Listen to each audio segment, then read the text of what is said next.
Bismillahirrahmanirrahim. Thank you so much for coming here. I want to especially thank the World Affairs Council and the Center for Strategic and International Studies for inviting me to talk to you all. I'm both honored and joyous to be here. I wanted to share some thoughts with you about the hope for a genuinely Islamic democracy to take root in the Muslim world. I'm going to make my statements brief, as one of the wonderful benefits of addressing such an intelligent and thoughtful audience such as this is that I am equally as interested in hearing your thoughts as you hopefully are in hearing mine. As most of you are aware, we are facing a pivotal moment in the history of the Middle East. In the half-century since the end of colonialism and the founding of the Islamic State, Islam has been invoked to legitimize and to overturn governments, to promote republicanism and defend authoritarianism, to justify monarchies, autocracies, oligarchies, and theocracies, to promote terrorism, factionalism, and hostility. The question I want to address tonight is, can Islam now be used to establish a genuinely liberal democracy in the Middle East? Can a modern Islamic state reconcile reason and revelation to create a democratic society founded upon an Islamic moral framework? In short, can there be such a thing as a truly Islamic democracy? Considering how often Islam has been used to justify the actions of brutal regimes like the Taliban in Afghanistan, or some of the Wahhabists in Saudi Arabia, or the Faqih in Iran, it is hardly surprising that the term Islamic democracy provokes such skepticism in the West. Some of the most celebrated academics in the United States and Europe reject the notion outright, believing that the principles of democracy cannot be reconciled with fundamental Islamic values. When politicians speak of bringing democracy to the Middle East, they mean specifically an American secular democracy, not an indigenous Islamic one. And dictatorial regimes in the Middle East never seem to tire of preaching to the world that their brutally anti-democratic policies are justified because, quote, fundamentalists allow them but two possible options: despotism or theocracy. The problem with democracy from their point of view is that if people are allowed a choice, they may choose against their governments. So in Algeria, free democratic elections have been suspended whenever it seemed imminent that they would be won by an Islamist party, while in Egypt, a permanent application of the country's emergency laws has made free elections inconceivable, despite the recent, I would say, empty rhetoric of change by Mubarak, lest groups like the Muslim Brothers be given a voice in the government. Now, ignoring for a moment the role these and so many other autocratic regimes in the Middle East have played in creating Muslim extremism in the first place through their anti-democratic policies, after all, when one outlaws legitimate opposition, one should not be surprised if that opposition becomes crystallized in the mosque. There exist two general arguments in the West, and in the US in particular, against forming, or the possibility of forming, a genuinely Islamic democracy. And for the sake of ease and at the risk of simplicity, we can label them the liberal and the conservative argument. What I am flippantly calling the liberal argument is based on the belief that religion should play no role in politics, that there can be no a priori moral framework in a modern democracy. Indeed, that the foundation of a genuinely democratic society must be secularism. The problem with this argument is that it not only fails to recognize the inherently moral and religious foundation upon which a large number of modern democracies are built, it more importantly fails to appreciate the difference between secularism and secularization. As one of my great former teachers, the great Protestant theologian Harvey Cox, has noted, secularization is the process by which certain responsibilities pass from ecclesiastical to political authorities, whereas secularism is an ideology based on the eradication of religion from public life. Secularization implies a historical evolution in which society gradually frees itself from religious control and closed metaphysical worldviews. Secularism is itself a closed metaphysical worldview, which, according to Cox, functions very much like a new religion. For example, Turkey can be considered a secular country in which outward signs of religiosity, such as the hijab, are forcibly suppressed in much of the public realm. With regard to ideological resolve, one could argue that there is little that separates a secular country like Turkey from a religious country like Iran, in that both ideologize society. The United States, however, is a secularizing country, unapologetically founded on a Judeo-Christian and, more precisely, Protestant moral framework. As recognized nearly 200 years ago by Alexis de Tocqueville, and as we are constantly reminded by certain sectors within American society, religion is at the foundation of America's legal and, therefore, political system. It not only reflects American social values, it very often dictates them. One need only regard the language with which political issues like abortion rights and gay marriage and now euthanasia, not to mention foreign policy, are debated in the halls of Congress to recognize that religion is, to this day, an integral part of the American national identity and patently the moral foundation for its Constitution, its laws, its national customs, and its nationalist identity. This is, after all, a country in which, according to a recent Newsweek poll, 81% of Americans consider themselves Christian, 75% believe Jesus to have come to earth to absolve humanity of its sins, and 78% actively await his return. A country in which our commander-in-chief has his ideological roots in a Texas Republican platform whose charter states that, quote, the U.S. is a Christian nation, and who has implemented what some have called a theopolitical policy that involves a conscious decision to cast his vision and that of the country in the grand vision of God's master plan. My point is that despite what school children read in their history books, the reality is that the separation of church and state is not so much the foundation of American government as it is the result of a 250-year secularization process based not upon secularism, but upon pluralism. It is pluralism, not secularism, that defines democracy. I contend that a democratic society can be established upon any normative moral framework as long as pluralism remains the source of its legitimacy. The State of Israel is founded upon an exclusivist Jewish moral framework that recognizes all the world's Jews, regardless of their nationality, as citizens of the state, providing them with material benefits and privileges over its non-Jewish citizens. England maintains a national church whose religious head is also the country's sovereign. India was, until quite recently, governed by partisans of an elitist theology of Hindu awakening, bent on applying their implausible but enormously successful vision of true Hinduism to the state. And yet, like the United States, these countries are all considered democracies, not because they are secular, but because they are, at least in theory, dedicated to pluralism. To put it in the simplest terms possible, the difference between a democracy and a theocracy is not secularism, but pluralism. This is precisely what we mean when we speak of Islamic democracy, not a theo-democracy, but a democratic system dedicated to the ideals of pluralism and human rights, constitutionalism, the rule of law, the separation of powers, popular sovereignty, all the principles that make a society democratic, yet founded upon a distinctly Islamic moral framework and open to the historically inevitable evolutionary process of political secularization. It is here that the so-called conservative argument against Islamic democracy comes into play.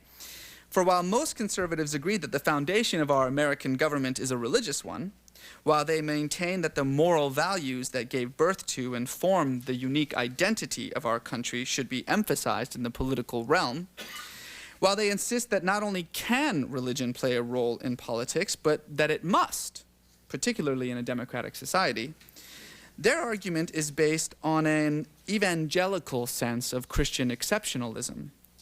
Put another way, what the conservative argument claims is not that religion should have no role in politics, but that Islam should have no role in politics. Now, such anti-Islamic bias comes from a widespread ignorance in the West about the true nature of Islam. In some ways, of course, this ignorance is understandable. given the disproportionate media attention given to those tiny groups of Islamic militants and extremists who continue to engage in such exaggerated and highly symbolic acts of public violence for the sole purpose of receiving precisely the kind of attention that we give them. After all, terrorism is the ideology of the weak. It most often has as its primary purpose not the achievement of a specific political goal. Indeed, often its intended goals, such as the creation of a world caliphate or the destruction of the state of Israel, are as absurdly improbable to the terrorists themselves as they are to us. Rather, the primary purpose of terrorism is most often to create the illusion of power, which only such spectacular displays of violence intended to impact a large audience can produce. Nevertheless, any rational discussion of the inherently democratic nature of Islam would immediately dispel such biases.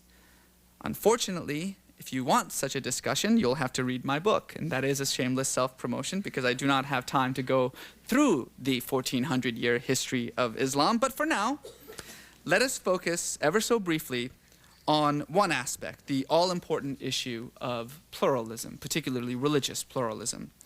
Islam has had a long commitment to religious pluralism, which is vital. This is a vital point to bear in mind because particularly in the Muslim world, religious pluralism is the first step to creating an active paradigm for a democratic social pluralism.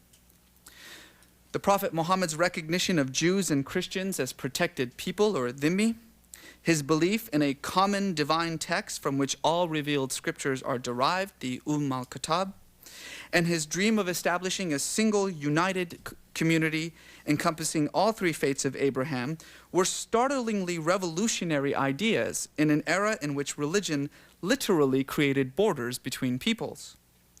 And despite the ways in which it has been manipulated by militants and so-called fundamentalists who refuse to recognize its historical and cultural context, there are few scriptures in the great religions of the world that can match the reverence with which the Quran speaks of other religious traditions. The foundation of Islamic pluralism can be summed up in one indisputable verse. There can be no compulsion in religion. This is chapter 2, verse 256. This means that the antiquated partitioning of the world into spheres of belief and unbelief, so-called Dar al-Islam and Dar al-Harb, which was first developed during the Crusades and partly in response to them, but which still maintains its grasp on the imaginations of traditionalist theologians, is utterly unjustifiable. It also means that the ideology of those who wish to return Islam to some imaginary ideal of original purity must be once and for all abandoned. Islam is and has always been a religion of diversity. The notion that there was once an original, unadulterated Islam that was shattered into heretical sects and schisms is a historical fiction. God may be one, but Islam is not and has never been a monolithic faith or ideology. It is an undeniable historical fact that the Islamic beliefs, Islamic practices, and in particular Islamic law have all been in a constant state of evolution as the faith has responded to the social, cultural, political, and temporal circumstances of the Muslim community. And now it is evolving once more as it embraces the democratic aspirations of a peoples too long mired in autocracy, oppression, and illiberalism. The fact is that the vast majority of the more than 1 billion Muslims in the world readily accept the fundamental principles of democracy.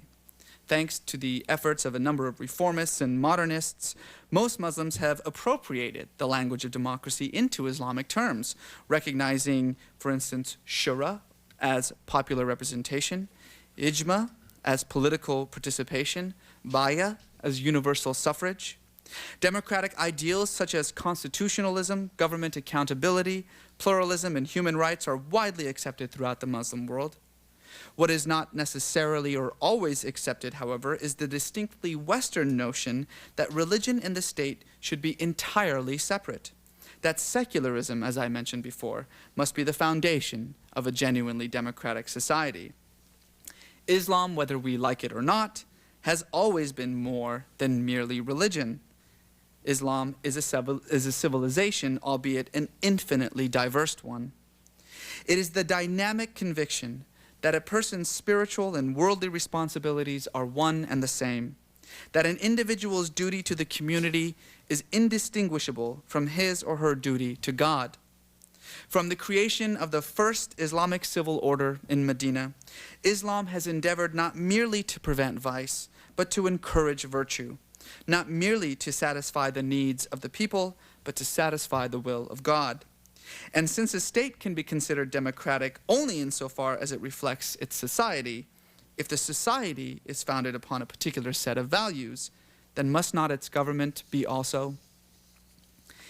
These are not merely academic questions. They represent the fundamental reality of what is taking place not only in Iran or Iraq and Afghanistan, but throughout the infinitely diverse Muslim world. And that's because the struggle for Islamic democracy is merely one front in a worldwide battle taking place in the Muslim world, a jihad, if you will, to strip the traditionalists and the so-called fundamentalists and the extremists and the militants of their monopoly over the meaning and message of Islam, and to pave the way for the realization of the long-awaited and hard-fought Islamic Reformation. This is an internal struggle taking place not in the deserts of the Arabian Peninsula, where the Islamic message was first introduced to the world, but in the developing capitals of the Muslim world, in Tehran and in Cairo, in Damascus and Jakarta and Baghdad, and in the cosmopolitan capitals of Europe and the United States, in New York and London, Paris, Berlin, and DC, where that message is being redefined by scores of first and second generation Muslim immigrants, by merging the Islamic values of their ancestors with the democratic ideals of their new homes. These Muslims have formed what Tariq Ramadan, the Swiss-born intellectual and grandson of Hassan al-Banna, has termed the mobilizing force for the Islamic Reformation.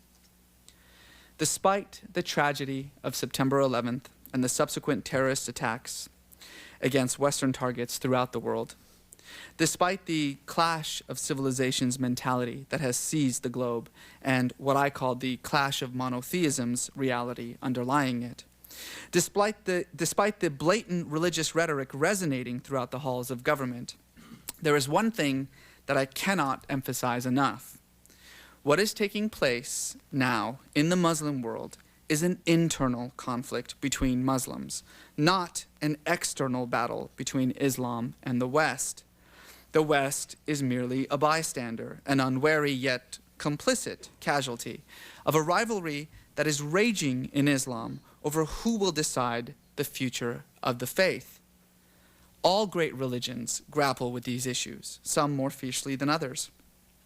One need only recall Europe's massively destructive 30 Years' War between the forces of the Protestant Union and those of the Catholic League to recognize the ferocity with which interreligious conflicts have been fought in Christian history. In many ways, the 30 Years' War signaled the end of the Reformation, of the Christian Reformation, perhaps the classic argument over who gets to decide the future of a faith. What followed that awful war, during which nearly a third of the population of Germany perished, was a gradual progression in Christian theology from the doctrinal absolutism of the pre-Reformation era to the doctrinal pluralism of the early modern period, and ultimately to the doctrinal relativism of the Enlightenment. This remarkable evolution, in Christianity, from its inception to its Reformation, took 15 vicious, bloody, and occasionally apocalyptic centuries. 1,400 years of rabid debate over what it means to be a Muslim, of passionate arguments over the interpretation of the Quran and the application of Islamic law, of trying to reconcile a fractured community through appeals to divine unity, of tribal feuds, crusades, and world wars, and Islam has finally begun its 15th century. This process of Islamic Reformation, which began during the colonial era, is about to reach its fruition through a democratic revolution in the Middle East. But this can only happen if we, as Americans, give up our narrow vision of what democracy is supposed to look like. Representative democracy may be the greatest social and political experiment in the history of the world, but it is an ever-evolving experiment. There is a tendency these days to regard American democracy as the model for all the world's democracies, and in some ways this is true. The seeds of democracy may have been sown in ancient Greece, but it is in American soil that they sprouted and flourished. Yet precisely for this reason, only in America is American democracy possible. It cannot be isolated from American traditions and values. Democracy, if it is to be viable and enduring, can never be imported. It must be nurtured from within, founded upon familiar ideologies, and presented in a language that is both comprehensible and appealing to the indigenous population. Our task is not to dictate this process, but solely to encourage it. When 14 centuries ago, the Prophet Muhammad launched a revolution in Mecca to replace the archaic, rigid, and inequitable strictures of tribal society with a radically new vision of divine morality and social egalitarianism, he tore apart the fabric of traditional Arab society. It took many years of violence and devastation to cleanse Arabia of its false idols. It will take many more to cleanse Islam of its new false idols, bigotry, and fanaticism, worshipped by those who have replaced the Prophet's original vision of tolerance and unity with their own ideals of hatred and discord. But the cleansing is inevitable, and the tide of reform cannot be stopped. The Islamic Reformation is already here. We are all living in it.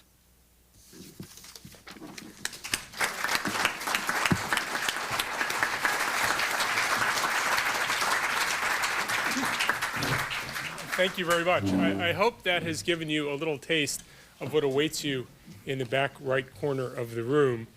We'll have copies of the book for sale after the talk, as well as some information about CSIS and the Middle East program and some of the work that we've done on Islam here over the last several years. By way of sort of amplification and sharpening, I just wanted to make a few comments on Reza's presentation before we open it up. I think one of the very important things that he suggested that is crucial to understanding this is that Islamic is not a self-evident category. Islamic is not a category that clearly means something. Islamic is a category that people invoke, and people invoke for different purposes and different ways to mean different things, and this has been a constant feature of Islamic history, brilliantly portrayed in Reza's book. There is no true Islam. The idea of trying to discover a true Islam has been the parameter for a fascinating discussion that has gone on for 14 centuries. But it doesn't describe anything that is clearly there. There actually has been, as Reza suggested, 14 centuries of strife over trying to define that. And violent schisms over defining Islam started in the early years of Islam with the Kharijites. I mean, that there is this constant problem. It seems to me that one of the things that's going on now, one of the things that creates much of the violence that we're seeing now, is the extent to which so much of this has gone from being a theological discussion to being a personal discussion, that so much of the theological development now is being driven by individuals who, rather than coming out of seminaries and years or decades of study, read things on the internet, read pamphlets, and come to a personal understanding, often with a personal guru of some kind, and then you have these splits and small violent groups. Reza had, I thought, a striking call to abandon the idea of purity, of a pure Islam, said it's a historical fiction. But I think one of the things that has struck me in my travels in the Middle East is the extent to which the understanding of it as a historical fiction is not widely understood in non-Western languages. And this book, which brilliantly draws on more than a century of Western study of Islam, is an understanding of Islam which is almost impenetrable to people who don't read Western languages. It simply doesn't exist in Urdu, it doesn't exist, it may exist in Farsi, I don't know. I think it almost certainly, most of it does not exist in Arabic. Nasr Hamid Abu Zaid was an Egyptian who was forced to flee his country for 10 years because he said, not that Islam and Islamic law reflects the time and place in which it's done, but that Islamic speech and Islamic analysis reflects the time and place in which it was done, and he was run out of his country for fear of his life. Because the idea that Islam would not be eternal, that everything is always true in every time and every place, was considered a threat by many of the very conservative forces that Reza's just described. I think the other part of this that's very important is to understand just how modern this is. The violent sects that he describes very graphically in his books are not trying to take the world back into the 14th century. They're trying to go into the 21st century on their own terms. They are trying to define the categories in which they will embrace modernity. And you have to understand it as a modern movement and not as a reactionary one. And the final point I want to make is to underline his statement about the US style of democracy isn't the answer for much of at least the Muslim majority world. US democracy is predicated on American religious diversity, which long predated the founding of the United States. The Massachusetts Bay Colony was a single religious community, and that experiment died out basically in the 17th century. And the American experience has always been that if nobody is in the majority, then we must find a way to accommodate diversity. In the Muslim majority world, by definition, there's a Muslim majority, and you can't apply the rules in the same way. It doesn't work that way. But the other important point to take from his talk is that his book says, I think, a third, I've also seen a half of Muslims live outside the Muslim majority world. And I think one of the very interesting things that we're seeing now is that cross-fertilization between people who are in Muslim majority states, people who are outside of Muslim majority states, combined with communications technology, allows a whole range of discussions to take place that never could have taken place even 10, 15 years ago. So we are at a remarkable time. We are very fortunate to have a remarkable book to help us understand it. I think Reza has now had his water and is ready to take questions. I think the easiest way to do it is if he concentrates on answering your questions and I concentrate on keeping track of who has one. So I have a couple rules. Please wait for a microphone. We have microphones on the sides. Please ask your question in the form of a question, because in the think tank universe, sometimes people make a long statement and then say, what do you think? Which I hate. And the third thing is please just ask one, because there are a number of you. So why don't I stand next to you and point, and you can stand here. Oh, sure. You want to? Okay. That's great. Yes, sir.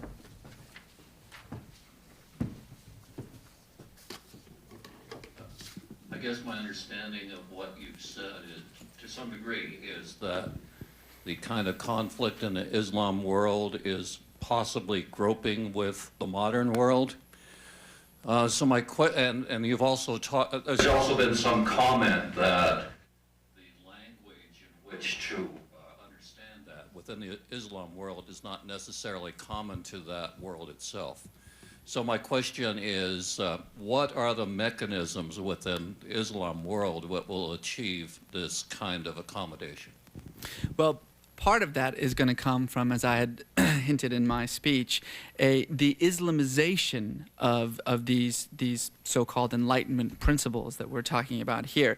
It's very important for us, those of us who are first and second generation Muslim immigrants, those of us who live in countries in which we do get the voice that we have here, to make sure that we provide precisely the language that you're referring to here by reconciling the traditions and the values of our homelands with the realities of our homes. And I think in doing so, we're precisely forming that language. We're creating that language and making it something that is palatable, that is understandable and readily acceptable to the indigenous populations that we're trying to reach.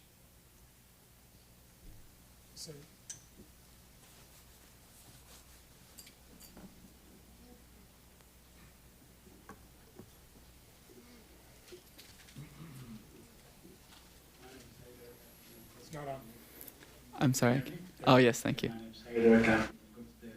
My question to you, is democracy really reconcilable with religion? I mean, since religion, you talk about the law of God, which is absolutist, and democracy speaks of something entirely different that is amendable and sort of must suit itself to the times and that are variant. Well, I think that it's important to understand that no religion that aspires to anything more than just contemplation or idle faith can remain indifferent to the realities of a secular world, particularly in a democracy. Not only is it perfectly natural for religion to play a role in democratic societies, it's inevitable for it to do so. And as long as we maintain a pluralistic foundation for our democratic societies, as long as we maintain our commitment to religious freedoms, then there really isn't going to be the kinds of conflicts that we see in a society like, for instance, in Iran. And let me tell you one more thing about this notion of sacred law. Islamic law, of course, is a sacred law.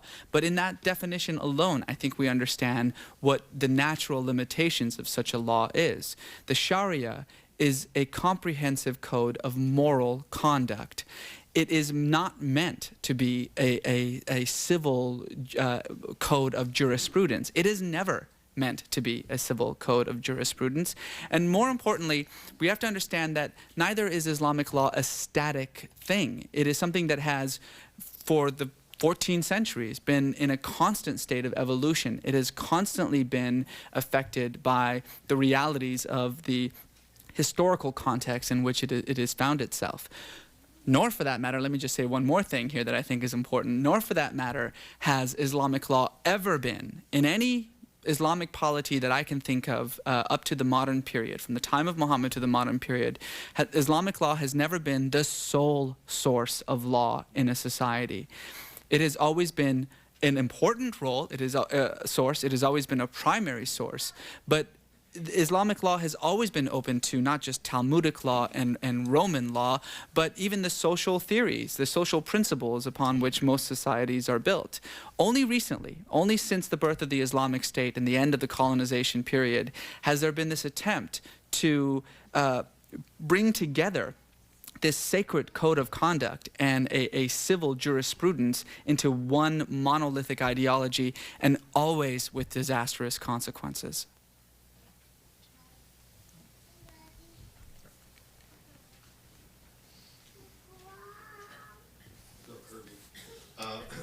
I think you said that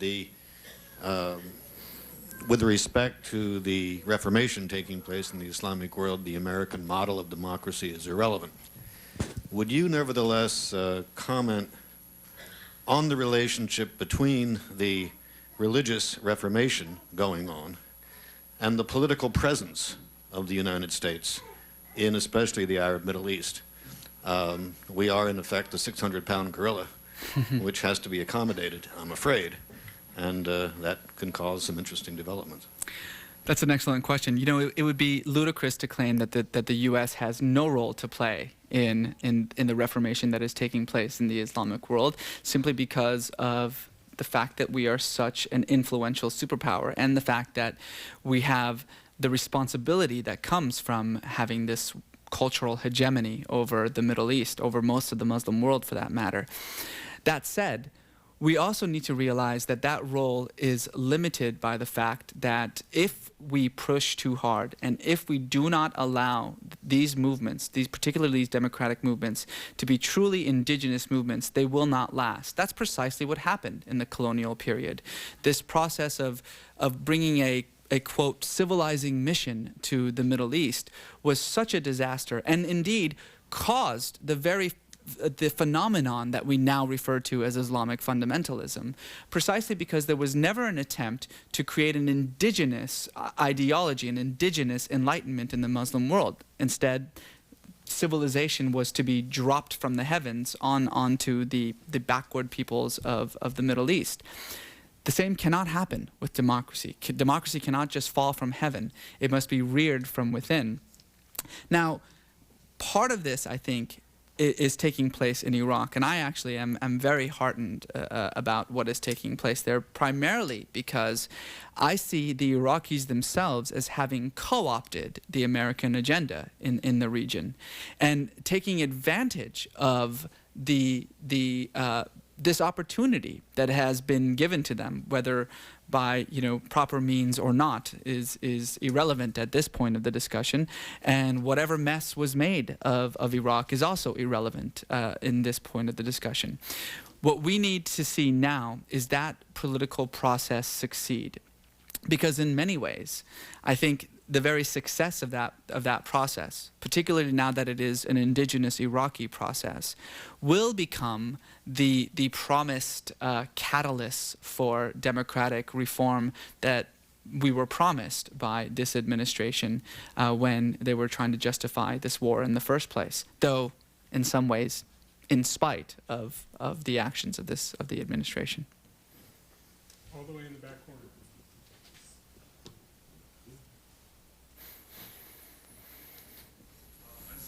Can you hear me? I was wondering, regardless of whether the combination of Islam and democracy is a possible combination, what do you see as the reasons for the disparity and the incongruence between Arab nationalism and political Islam, especially since both of them have goals towards self-determinism? Mm-hmm. And I guess an example of that in recent history would be the struggle between Nasser and the Muslim Brotherhood.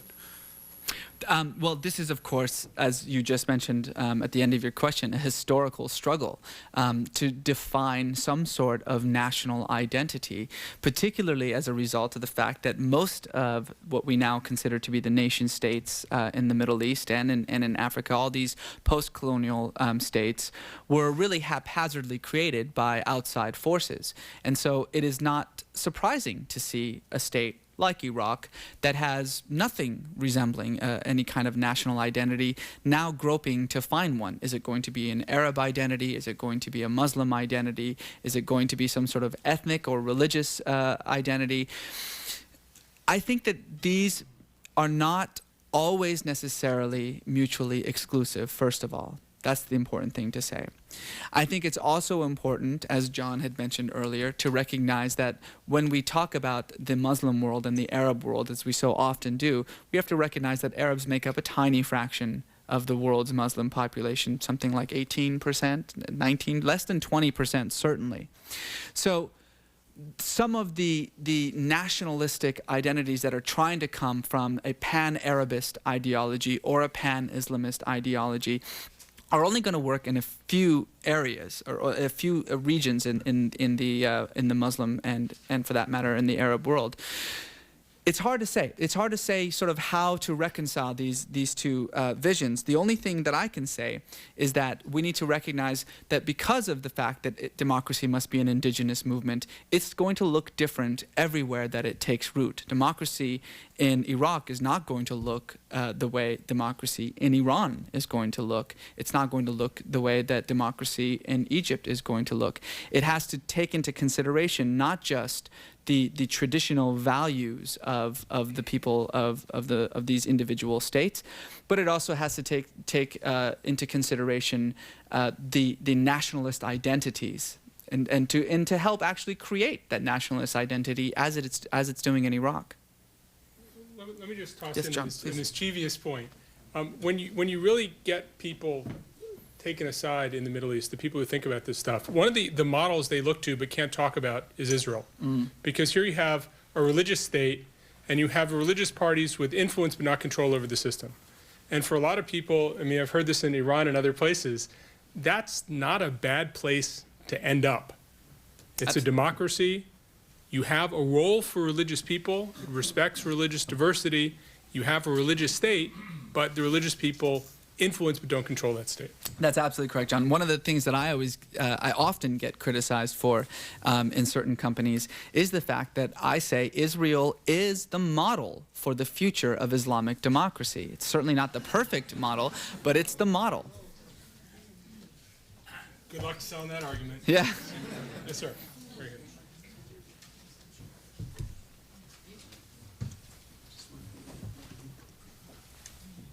Hi, Michael Moorfield. I'm curious as to whether over the last, say, 10 years, you've seen a shift in religious authority, or the sources of authority in Islam. I guess I'm thinking specifically of the fact that a lot of Islamic intellectuals are now being trained in the West, maybe such as Tariq Ramadan or even yourself, and also the fact that now private universities are starting to be founded in countries like Iran and Turkey. Yeah, that's an excellent question. Yeah, absolutely. I do see a shift. I mean, primarily, this is a result of the fact that in large parts of the Muslim world, those the vast majority of whom consider themselves moderates or reformists or liberals do not have the same opportunity to make their voice heard that we have in the United States and in the rest of North America and in Europe. And it's precisely for that reason that I referred to my generation as the mobilizing force for the Islamic Reformation. I think that what needs to happen is that we, as a country, need to encourage this process. Everywhere I go, I'm constantly asked the question, where is the voice of liberal Islam? Where is the voice of liberal Islam? It is everywhere. It is dominant. But for one reason or another, and I can give you my idea for that, but it's not being heard. Part of this, I think, is because of the aftermath of the events of September 11th. I mean, these extremists, and particularly Al-Qaeda, did a masterful job of painting the so-called war on terror as a war on Islam and Muslim values. Of course, we didn't help that. We certainly helped that propaganda, is what I'm trying to say, by some of the rhetoric that came out of the halls of government. But nonetheless, I think that what happened is that by doing so, by painting the war on terror in such a way, these forces were able to galvanize support for their causes. I mean, the fact is that a great many Muslims share the grievances of these militants, even if they do not share their ideology, even if they certainly do not share their tactics and their moral values, they nonetheless share their grievances. And for a large swath of Muslims throughout the Middle East, particularly of certain socioeconomic groups, this was the rallying cry for standing up to their faith and standing up to their traditions.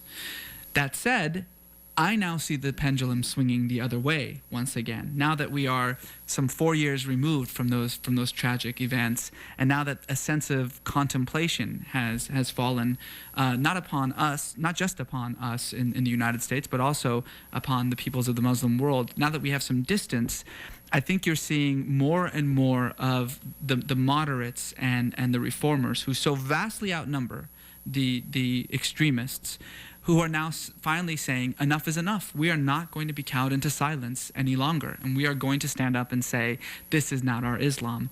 It is the responsibility of us, again, those of us who have the voice, to make their voice heard in the United States.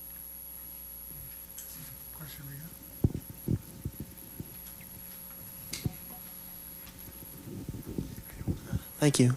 Good evening. My name's Ethan Marin. I'm a student at Roger Williams University.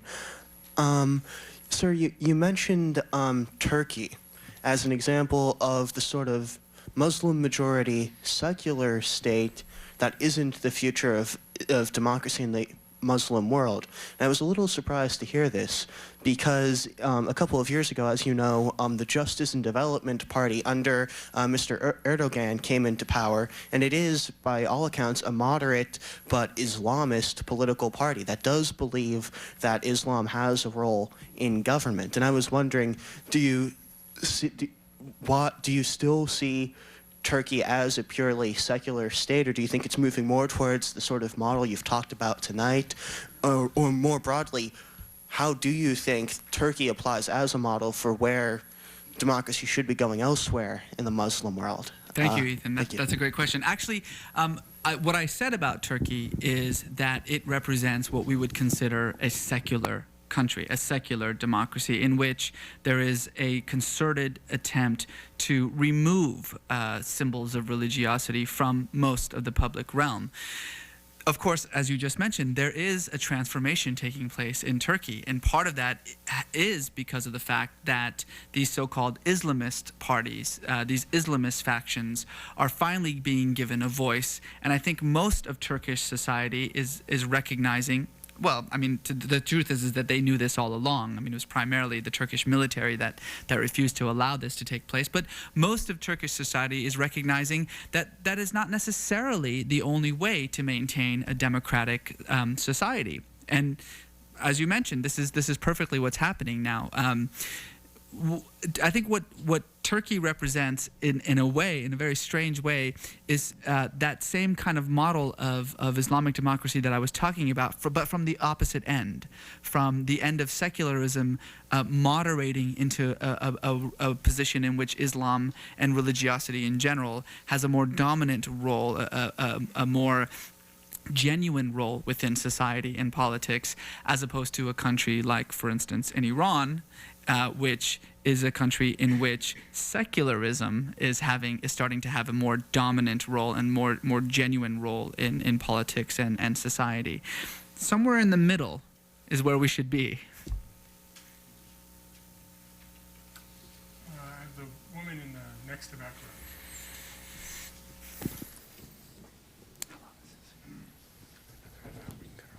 Hi, I was just wondering, in regards to, you were talking about the internal struggle between the Muslim community, and you've been addressing the radical side of Islam, which I'm curious why you haven't spoken specifics in regards to Saudi Arabia, which the official state religion is Wahhabism.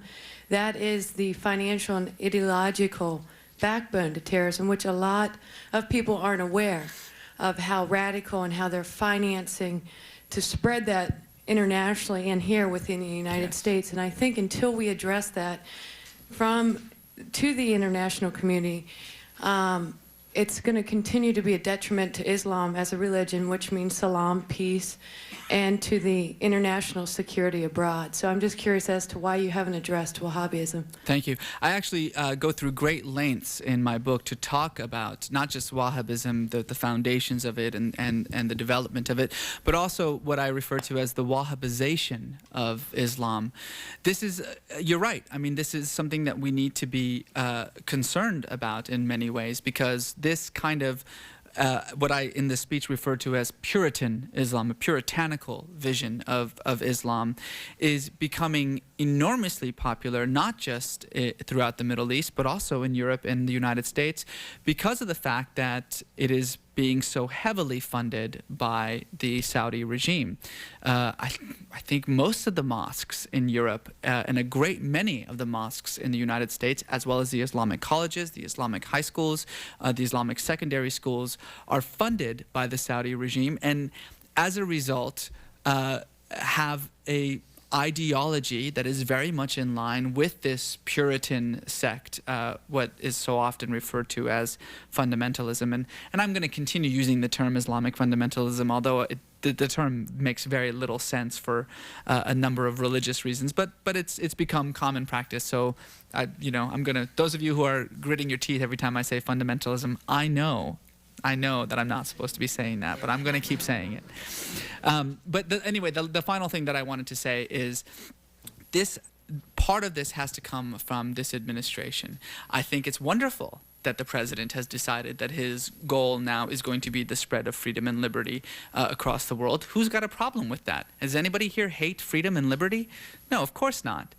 But we also have to make sure that that there's more than one way to spread this kind of ideology, and secondly, that the rest of the Muslim world is very aware of the hypocrisy that is so prevalent in some of the rhetoric that comes out. The State of the Union address, for instance, You know, when the president, almost in the same breath, praises Egypt and Saudi Arabia and condemns Syria and Iran, most of the Muslim world, most rational people, stop and think, what in the world is the difference between Saudi Arabia and Iran? What in the world is the difference between Egypt and Syria? And the only thing that I can think of that is the difference between these two, or these four, I should say, is that one supports American policy and one doesn't.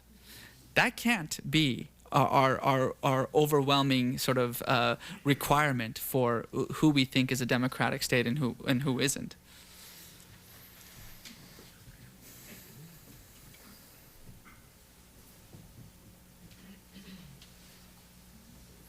My name is Mahmoud Fahmy. I'm from the state of Pennsylvania. I lived in the United States for 50 years.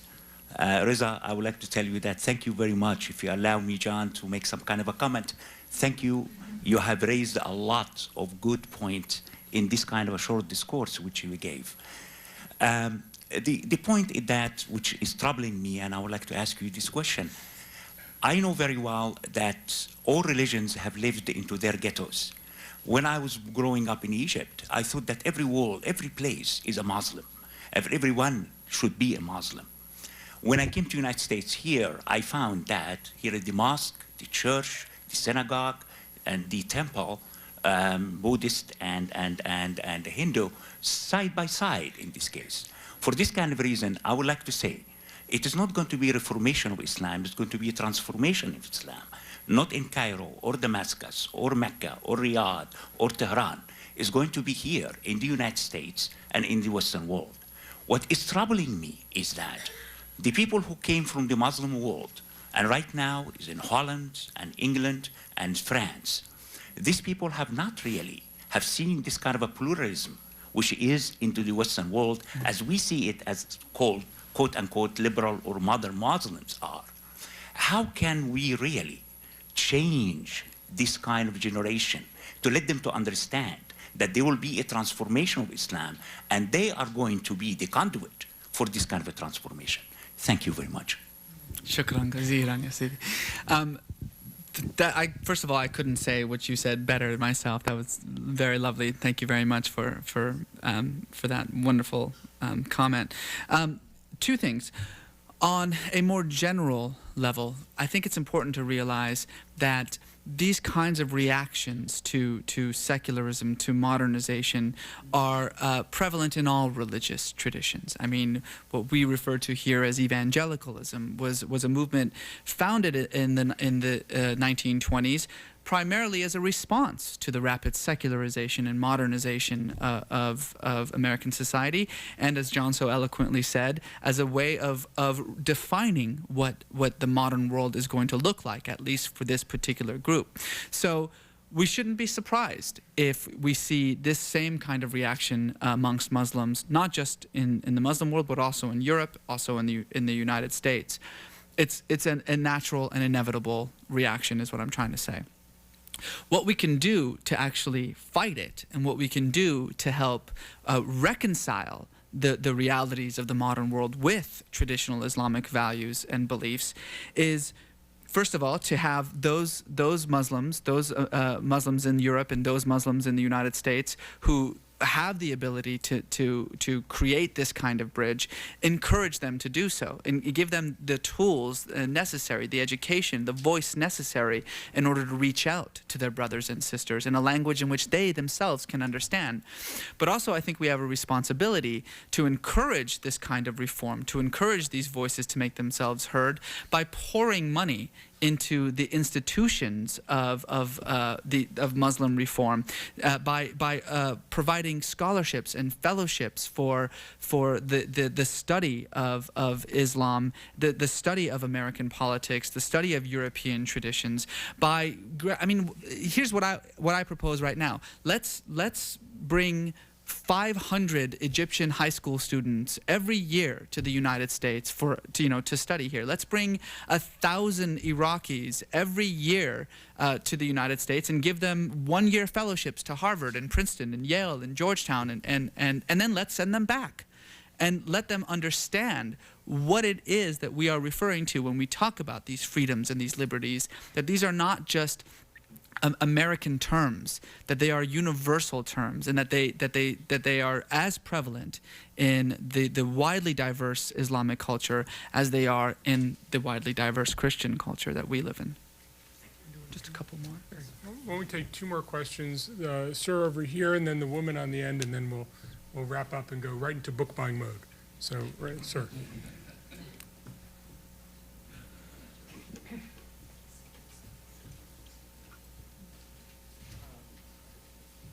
Bring up old historical things again, but one of the things that concerns, I think, probably many of us, and certainly me, over the years, is that if the Muslim American community are mostly moderate, mostly liberal, and certainly very well integrated within our culture and our society, why did we not hear, after 9/11, a voice that said, "This is not us"? And I understand the influence of the press and its desire to keep this influence or to polarize and so forth, but it seemed like it was nowhere. And I think probably many of us looked for it everywhere. Where was the voice that said, "Hey, this isn't the real us. Mm-hmm. This is a terrorist group. This is a small segment of Islam. This is not what we are"? Never heard it. Well, first of all, that voice was there, and it was actually quite prevalent. Not just amongst American Muslims, but amongst some of the most traditionalists, and one could even say most militant Muslim groups. I mean, we tend to forget that Hezbollah, after September 11th, came out and absolutely just rejected the events of September 11th and condemned bin Laden in the harshest terms. There were Wahhabists in Saudi Arabia, specifically, I'm thinking of Sheikh Kadawari, who is a, well, I guess he's sort of a Muslim televangelist, I think is the best way to put it. Was Qaradawi, that's right, Qaradawi, who also came out and rejected what happened in September 11th. So that voice was there, and it was prominent. That said, I think that there was also a fear amongst most Muslims, particularly those Muslims in the United States, who feel that they belong to two communities, that they belong to the community in the U.S., but also to the worldwide Muslim body, the Ummah, that taking too prominent of a role, becoming too vocal in their defense of Islam before they had understood what the parameters of this response was going to be. I mean, let's not forget, in New York, I mean, Muslim enclaves, Muslim boroughs were just shut down, ostensibly to protect these communities, but very few Muslims believed that was really the case when they were barred from leaving their own neighborhoods for almost an entire day after September 11th. And I think there was some reticence, definitely. There was some fear, but there was also an understanding amongst those that I know, at least, who wanted to find out what was going to happen first for a great many Muslims after the Oklahoma City bombing, when there was not even an attempt to even discuss who could have been responsible for this, but immediately Arabs and Muslims were rounded up around Oklahoma. I think most of the Muslim community wanted to sort of wait to see what happened first. That may have been a missed opportunity, I think. It very, very well could have been a missed opportunity, precisely because by the time the machinations of the media got going and the narrative of post-September 11th had already been written, a lot of those voices were already drowned out. Look, the media exists for one reason and one reason only, and that is to sell Coca-Cola, not to give information, not to give us information. And as awful as it sounds, the billion or so Muslims around the world who are minding their own business and going to mosque and living their peaceful lives are just not sexy enough to be on TV. And I think once that narrative got started, it was really difficult for us to to fight back. Again, now that we're further removed from that time, now that the passions have been stilled somewhat, you are seeing this resurgence of Muslim Americans and Muslims throughout the world who are now taking this opportunity, now that that narrative has died down a bit, to stand up and say, all right, here we are, enough is enough.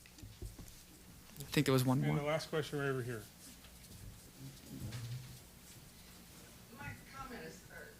Similar to his. You said that the voice of liberal Muslims were not being heard. I think it must be partly because we don't speak Arabic, unfortunately. I doubt there are very many people in the room who do. I certainly don't. But I have Muslim friends, and I watch Al Jazeera with them, and they tell me what's going on. Well, you know, Al Jazeera has a Paris Hilton. They have game shows. They have... It's just regular TV, and if that's not liberal, I don't know what it is. Well, certainly, you know, it's hard to deny the power and the temptation of consumerism.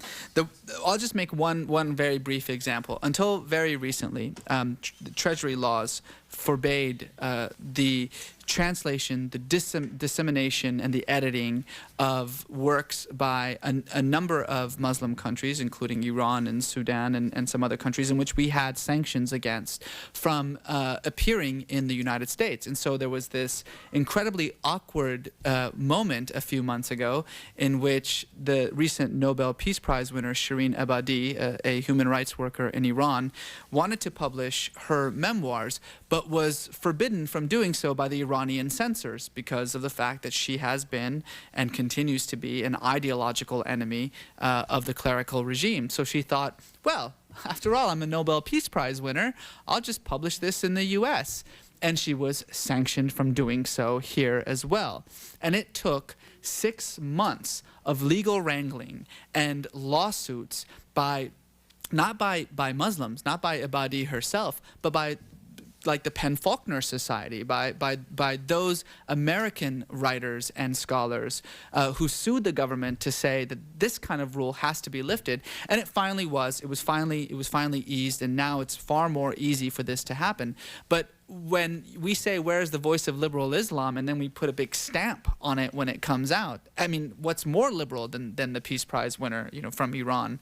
Then we shouldn't be surprised that it's not around. We again, the last thing that I'll just say is that it's our responsibility to encourage this voice. It's not going to just simply rise above this tide of militantism. You know, moderate Muslims are not going to take part in these spectacular displays of violence in order to get any kind of attention. It's just not going to happen. So it's up to us to encourage it. It's up to us to make sure that it is heard, not just here, but in the Muslim world as well. And only in doing so are we going to see the Islamic Reformation that is already taking place come to fruition. And only in doing so are we going to see a truly indigenous and Muslim enlightenment. Thank you. Let me explain what we're going to do. Reza's book is in the back right. Information on the Middle East program and some CSIS books on Islam are in the back left. Reza is going to stay here in the front. Sign whatever you want him to sign. He'll even sign the CSIS books, I'm sure.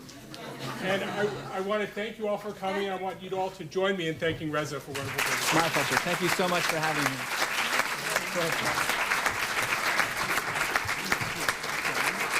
And let's extend that thanks to John Alterman. This has been a wonderfully... Reza Aslan is author of No God But God, The Origins, Evolution, and Future of Islam. It's published by Random House on the web at randomhouse.com.